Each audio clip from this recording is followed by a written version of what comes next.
Second Amendment, gun control. You've been on the NRA's board since '95, and this is a subject that you maybe feel more strongly about than any other. I believe that Make your case. I believe that a person's moral compass can be determined by how he references free men the right to defend themselves. The Second Amendment is so obvious to me, it's insane that there's an argument.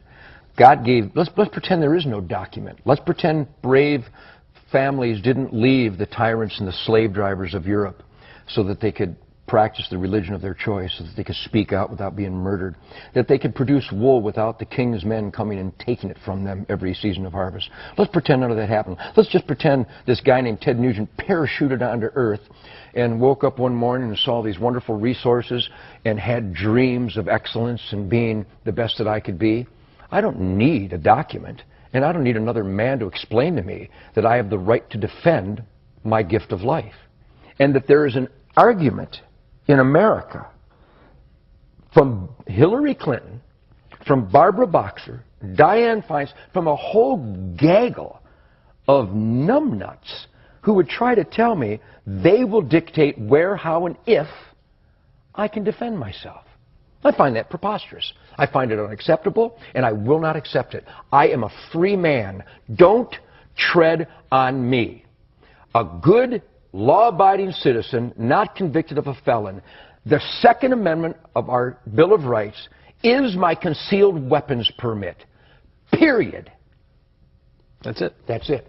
So no limitations of any kind that you No. can see?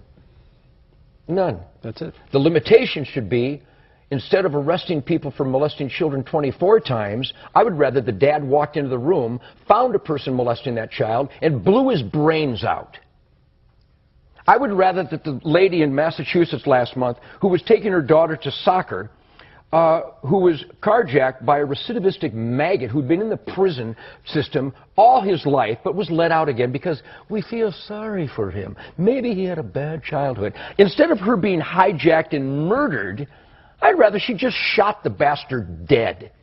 But in Massachusetts, somebody decided she can't do that. So she's dead.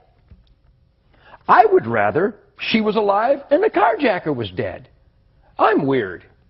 I would rather that the guy who beat this lady to within an inch of her life in Waco, on parole was he, phenomenal, and beat her to within an inch of life in front of her grandchildren with a whiskey bottle. I would rather she fell to the ground, pulled out a .38, and shot him 6 times in the chest and killed him.